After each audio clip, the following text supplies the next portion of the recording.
Welcome to the best of first-person episodes from Phantoms and Monsters. Please like, subscribe, and hit the bell icon so you'll be notified of all future uploads. Black-eyed woman demands let me in. It was a Saturday night around 9 p.m. and no one was home. Everyone had gone out for dinner, and I decided to stay home as I felt nauseous, 8 months pregnant, and exhausted after having worked 10 hours. I was in my kitchen rummaging through the fridge for a light snack when someone knocked on my front door. This surprised me because my family has keys. They would just open the door right away. Also in my neighborhood, you know not to open the door unless you're expecting company. The knocking continued. I decided to not answer and they would go away as one would do to solicitors or unwanted company. But no, the knocking continued. Now irritated, I go to the front door and look out the peephole to see a woman in her 50s just standing there staring down at my welcome mat. Seems harmless, I think to myself, and stupidly open the door, but the screen door is still locked and standing in between her and I awkwardly. She hasn't looked up and hasn't said a word. So I ask, "Can I help you?" And she stays quiet, then without any emotion, more like monotone, she asks if she can use my phone. I said I don't have one. Because 1, it didn't seem an emergency, and 2, people snatch phones and run in my city, so I was paranoid. She asked again, more demanding to use my phone, and then demanded by saying, "Let me in," and looks up at me. Her eyes are solid black and holds her eye contact, almost smirking. I remember about the stories I have read. All of children. But here was this older lady with black eyes. The only way I can describe about how she made me feel is that I felt threatened. I look away but quickly look back at her eyes. Something about them draws you into them. I tell her no and ask her to leave and begin to slowly close the door, but she practically screams, "Let me in." Startled, I turn on the porch light hoping to scare her away. What she does next confused me to this day. She can clearly see me now and looks down at my pregnant tummy and turns around and walks away. That's it, no looking back, no nothing. I was dumbfounded. UA.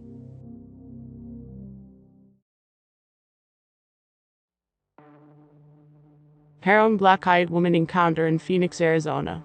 My experience with a black-eyed woman happened mid-December 2014. I was living in downtown Phoenix at the time and just moved into my apartment the previous month. I was out with some friends that night and got home around 10 p.m. I had to be at work at 5 a.m., so I went straight to bed. I woke up abruptly to knocking on my door and thought, "It's 2 a.m., who the hell is at my door?" I laid my head back down. But then I heard knocking again. I peeked out my window to see who it was, and it was a young Hispanic woman who was very pale. She yelled, "I need your help." I immediately sprung out of bed thinking this girl was in trouble. I instantly thought of my sister and mom. If they were in that position, I hoped someone would help. I cracked the door open and asked, "Are you okay? What's wrong?" She said, "I need to use your phone." Her voice was very calm, but something was just wrong. She was about 5 foot 8 inches, 18 to 20 years old or so. Everything about her seemed normal, but she had these strange glasses on and a strange vibe. I told her, "Hold on, let me grab it." I went back into my room to grab my phone when I heard the door slowly open. I quickly began to have second thoughts about what I just did, opening the door to a stranger that early. I walked back out to give her my phone when I saw her laying on my couch. I told her, "Make it quick, I need to be at work in a few hours." As I said that, she turned her head towards me, took off her glasses and smiled. I couldn't move. Her eyes were completely black, like someone sharpened her eyeballs, and had some type of black substance in her teeth. She stood up and eased her way towards me. I tossed her the phone, not wanting to be anywhere near this person. She grabbed it and made 2 calls, which later I found out were disconnected numbers. When she was done, I asked her, "Can you wait outside for your ride? I need to sleep." She replied, "I can't leave." I said, "You need to wait outside, you can't be in here." She began to cry. I told her, "I'm sorry for whatever happened to you, but you really can't be in here." She looked up at me, smiled and asked, "Can I use your bathroom before I leave?" I pointed to the bathroom and she went into it without closing the door. I grabbed my phone from the coffee table, dialed 911, but it didn't go through. I yelled, "You need to leave now." I heard nothing from her. I peeked into the bathroom and what I saw will haunt me forever. She was scratching at her face and smiling in the mirror. I saw that and ran to my room and locked the door. I kept yelling, I called the police. I heard her giggle and say, I told you I can't leave. I wanted to cry. I was shaking and didn't know what to do. I kept telling myself, I'm strong, I'm strong. About 5 minutes went by, and I heard knocking on the door again, as if the situation was in replay. I peeked out my window to see if it was a concerned neighbor, but it was her, again. I sprinted to my door to lock it, but it already was. I was paralyzed in fear. How could she lock my door from the inside and be out? I cracked my window open and threw out a sweatshirt with $20 in it. I yelled, get a cab, hitch a ride, just leave me alone. She didn't touch the sweatshirt or the money and sat there on my steps as if she was waiting for me. I began pounding the connecting wall to my neighbor. I dialed 911 again and it finally went through. As I explained the situation to the dispatcher, I peeked out the window to see her gone along with my sweatshirt. I felt the biggest relief. Needless to say, I didn't sleep the rest of the morning. As I left for work, I opened my door to see my $20 bill on my doorstep. It looked like a brand new crisp 20. I picked it up, ran to my car and left for work. I'm not exactly sure what I experienced that night, but I will never forget it. HS.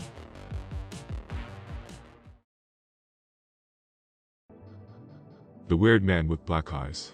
I came across one of your reports concerning black-eyed kids in Pennsylvania. My cousin and I had a very weird experience in September 2011. We both lived in the town of Wolverine, Michigan, and our dads are brothers. My cousin and I have been hunting and camping together since we were 12 years old. We're 2 months apart in age. We had graduated from high school that spring and planned to go camping later in the summer. We finally got permission to use my dad's pop-up camper and headed off. We planned to stay a week or so at a place southwest of Mackinac City in the forest near the state park. We drove back into the woods about 4 miles off the main road and set up in a small clearing. We both thought the area looked familiar, but could not recall when we had been there. It was weird because we both commented at the same time to each other. We really didn't have much plan to do other than be together and hike the area. Both of us were going to move away from home the next spring, so we didn't know when we'd see each other again. I'll be honest, the camping trip was a good excuse to get away from my girlfriend for a while. We didn't do much that first night other than drink a few beers and talk. We were in our racks early that night. The next morning we decided to explore the area. We started about 10 a.m. and headed west towards the lake. We had been walking no more than an hour when we heard somebody yelling ahead of us. It didn't sound like they were in trouble. So we cautiously continued walking towards the sound. After 10 minutes or so the yelling stopped and we never saw anyone. I had a GPS with me, so I figured we'd be able to find our way back pretty easy. We did get crossed up a few times, but we got back to the campsite late afternoon. There was a small creek nearby, so we washed up and started cooking dinner. As we sat to eat, there was the sound of something moving through the trees north of us. There were a lot of small animals in the area, so I figured that's what it was. A few minutes later we heard thrashing sounds, like something was sweeping at small trees and bushes. Since we were eating, I thought maybe a black bear got wind of our food. Whatever it was, it soon stopped, but every once in a while it would start up again. That night we could hear the sweeping sound coming from the same area, which really seemed odd to us. The next morning it was quiet, so we walked in the direction of the noise from the previous night. We didn't see anything, but it did look like something had been kicking up the ground in a few places. We walked back to the campsite and started to eat breakfast. I just wanted coffee, so I went into the pop-up and searched for a coffee cup.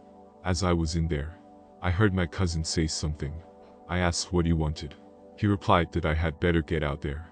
I looked through the netting, and there was a tall man with a black tracksuit standing at the edge of the clearing. I stepped out and asked the man if we could help him. He smiled and said, "Maybe I can help you." My cousin and I both looked at each other and kind of laughed. The man started to slowly walk towards us, and I asked what he wanted. He stopped walking and was about 15 feet from us. Right away I noticed that his eyes were totally black and that the tracksuit had caked mud and dirt on it. I asked who he was. He smiled and said, "I'm just taking a walk and meeting people." By this time I was freaked out and my cousin walked towards the pop-up. I knew he was going to grab his shotgun. The man got a serious look on his face, like he sensed we were alarmed, so he turned and walked towards the woods. At the edge of the clearing he stopped and turned around and said, "I'll be seeing you boys later," and started to laugh as he moved towards the woods. We didn't need another confrontation like that, so we gathered everything and hauled ourselves out of there. We did set up at another area about 70 miles south of there, and we had an enjoyable couple of days. But when we get together, we still wonder aloud who the weird black-eyed man was. HH. This is Lon Strickler. If you like this program, it would help us if you would give it a thumbs up. Then subscribe and click the bell icon so you get notification when we upload new first-person encounters. We have many more to come very soon. And by the way, if you have a suggestion or an experience of your own, please leave a comment.